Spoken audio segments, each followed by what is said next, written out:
pues es Pedro Reyes Velázquez, quien nos va a hacer el favor de darnos una charla como él acostumbra. Vamos a darle un fuerte aplauso, por favor. Buenas tardes a todos, queridos amigos. Yo realmente soy un amante, un apasionado de los temas históricos. Y sí, ello me absorbe buena parte de mi tiempo. Y es que es caminar sobre los propios pasos de uno. No podemos saber quiénes somos si no volteamos hacia atrás para ver de dónde venimos. Y créanme que para saber esto, cosa que pretendo yo conseguirlo, tiene que ir uno más atrás, tiene incluso que ir uno hasta allá a Europa, y tiene que ir uno hasta Grecia y no sé qué tanto más atrás, porque muchas cosas son parte del conocimiento social, son parte de la postura social. No es nada más la participación, la posición de los hombres que han hecho historia aquí en México. Por ejemplo, el liberalismo. El liberalismo pues, tuvo una etapa muy fuerte en México, y muchos de nuestros héroes son producto de él. Pero ¿dónde se origina y por qué se origina? Pues en Francia. ¿Y por qué se origina en Francia? Pues por la influencia de Inglaterra. ¿Y cuál es la esencia de él? Pues es el rechazo total y absoluto y el ataque a la religión establecida. En Francia se dio la revolución de fines del siglo XVIII, o sea, hablando de 1790 y tantos, donde destacó Napoleón Bonaparte. Y no fue la única revolución, hubo otras revoluciones en Holanda, en Inglaterra. Pero la gran diferencia de esta revolución francesa fue justamente el rechazo, el ataque a la religión, concretamente a la Iglesia Católica. Esa fue una diferencia sustancial, porque mientras que las otras religiones, las otras revoluciones tuvieron el ingrediente religioso, ahí tenemos el caso de Lutero, de Calvino, esta no. Y en lo sucesivo, ninguna revolución iba a tener el ingrediente religioso. Ahí el ingrediente, el pivote sobre el que habría que descansar todo, era el ser humano, el ser social. Y aquí en México tuvo una gran influencia, tremenda influencia, ¿verdad? Todos nuestros héroes de la independencia ya fueron ellos producto de esa influencia.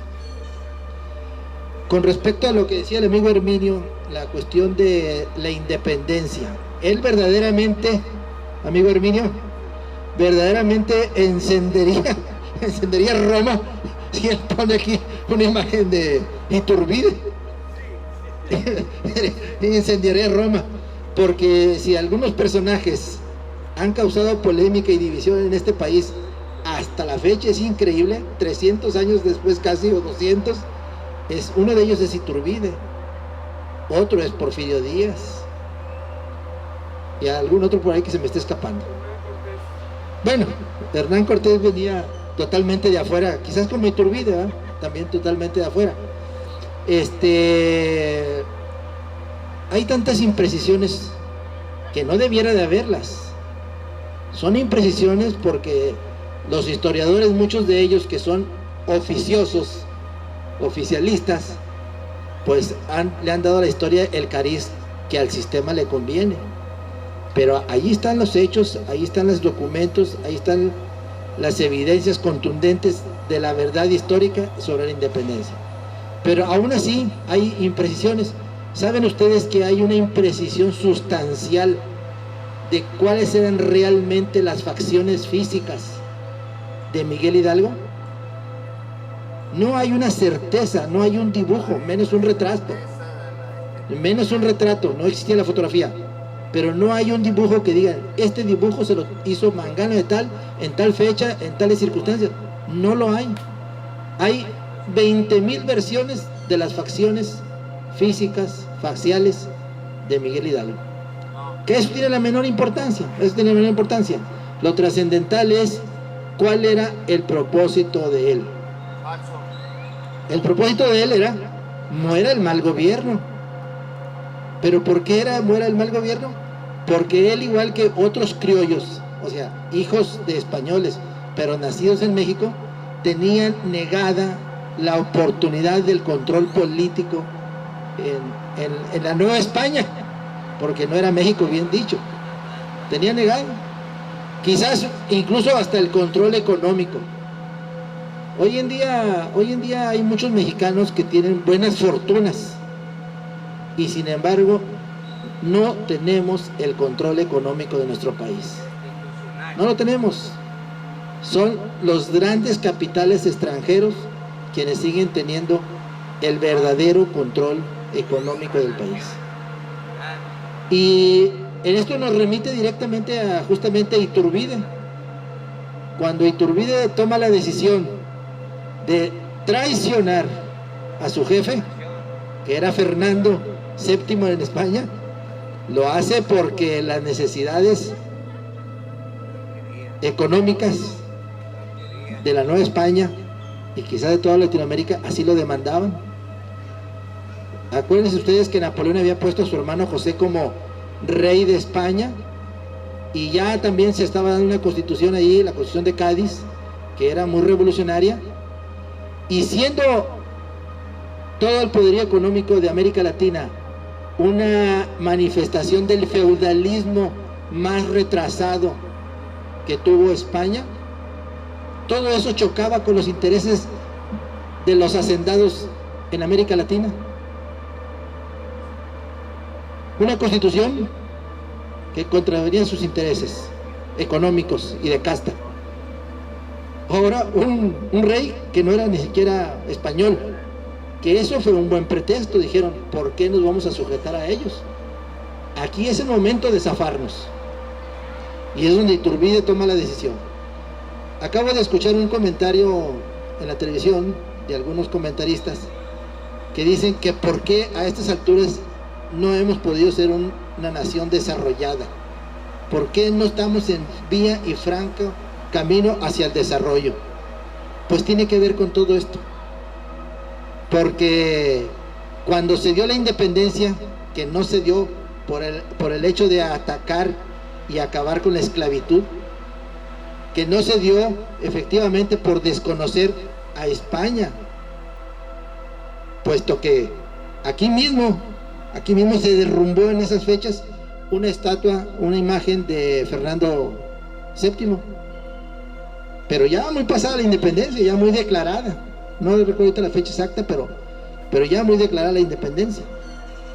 El motivo principal era prolongar y prorrogar esos intereses feudalistas que tienen una larga historia en la misma España, del por qué se dieron y por qué la misma España se hundió después de haber sido un imperio donde no se oponía el sol, donde no se ocultaba el sol. Entonces, desde esas fechas, el control económico nunca lo hemos tenido los mexicanos. Nunca lo hemos tenido. No hace mucho hablaba un financiero y decía que en México no puede haber las grandes bolsas que hay en otras latitudes del mundo, porque precisamente no hay los capitales que requieren esas grandes bolsas para hacer esas grandes inversiones. En la revolución les preocupó mucho a los españoles que qué iba a pasar con sus posesiones, porque ellos siguen siendo hasta la fecha el segundo país que tiene más inversión en México, solamente superado por Estados Unidos. Entonces, por esa razón, no hemos podido ser dueños de nuestro destino y de nuestros propios intereses. Bailamos al son los políticos. Nuestros políticos bailan al son que les toque. Ejemplo claro, a la mano y contundente, tenemos dos, que estas semanas han sido motivo de polémica en los medios de comunicación. Primero, el apagón electrónico, tecnológico, sí, el analógico, el apagón. ¿Por qué?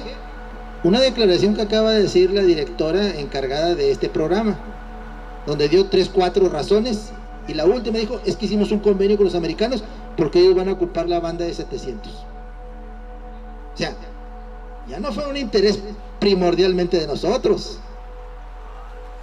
fue una consigna por las razones que hayan sido ya, comerciales, etcétera, etcétera. Y la otra, pues es la cuestión de las drogas. La cuestión de las drogas, ¿verdad? Que moralmente abre una enorme puerta. Ahorita los niños ya están escuchando que se va a permitir el consumo de ellas. Cuando en nuestra niñez ese no era ni siquiera tema para nosotros estar cerca de ellos. Ni siquiera estar cerca de ellos. ¿Qué está usted escuchando aquí? Váyase para allá. Las cosas no se andan preguntando. Quizás un extremo y otro extremo están mal, pero yo mejor le voy al extremo de mi época, donde eso era un pecado enorme. Prefiero mejor tener ese temor. Yo nunca he visto ninguna droga. Nunca la he visto. Una vez fui con un abogado cuando están los juzgados federales ahí en un edificio por Rayón, y había un montón de cosas que parecían semillas. Las pisamos, como todo el mundo las pisaba ahí en el elevador, porque subieron ahí un montón de, supongo que habían subido un montón de algo que habían incautado, pero ni siquiera tuve la curiosidad de levantarlas y ver cómo eran ni nada.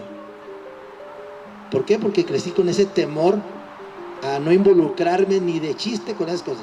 Y hoy en día mentalmente ya está abriendo la puerta para que nuestros hijos, en este caso mis nietos, mis bisnietos, van a tener la opción de considerar el tema.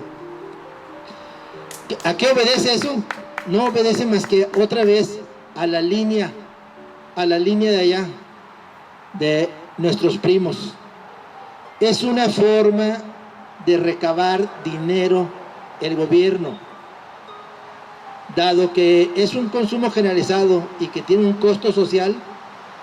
Se va a hacer negocio con él, pero legal, para recabar impuestos.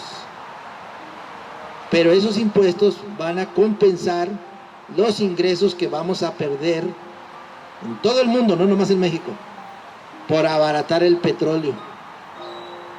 Ustedes recordarán aquí hace año y medio, ya va para 2, cuando surgió el tema de las reformas energéticas y que el petróleo estaba a $108.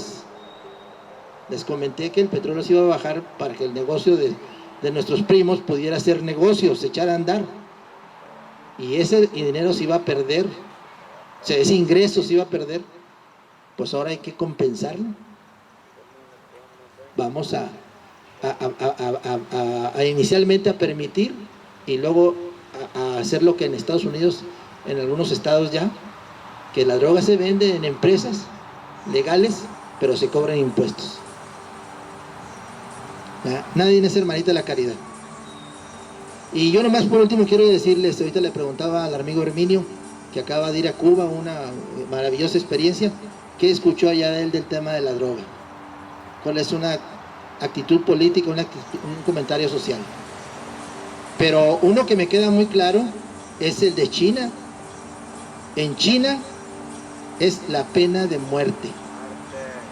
Y yo vi por ahí un video en YouTube, creo, hace ya mucho tiempo, a lo mejor si le ponen ahí drogas China, a lo mejor sale, donde entendí yo, porque además los vi a los jovencitos, muchos jovencitos, como unos 50, si no es que más, y no se veían de prendas añejas que tuvieran días detenidos, tal parecía que efectivamente los habían detenido ese día, les habían encontrado droga. Y no hubo con que trate el abogado y el papeleo, y no. Ese mismo día en la tarde, si no es que a mediodía, los estaban hincando. Un soldado de cada lado le agarraba un brazo, y otro les tiraba un balazo en la cabeza. Y así no han podido acabar. ¿Verdad? Entonces no sé, pero abrir la permisividad, y ya considerarlo, nuestros niños no sé cómo lo están tomando, no sé, los niños de 5, 7, 10, 12 años, no sé. Ciertamente tenemos una libertad que debemos de defenderla y hacer buen uso de ella, pero también el gobierno tiene una obligación moral, porque se constituyó precisamente para resguardar el interés de todos y cada uno. E incluso si nos remitimos a la Biblia, ¿verdad?, dice una cosa bien clara en sus mandamientos, dice, amarás a Dios sobre ti. O sea, te impone, no te dice que si quieres, te impone. O sea, el gobierno El gobierno debe de imponer, pero el bien común para todos. Gracias.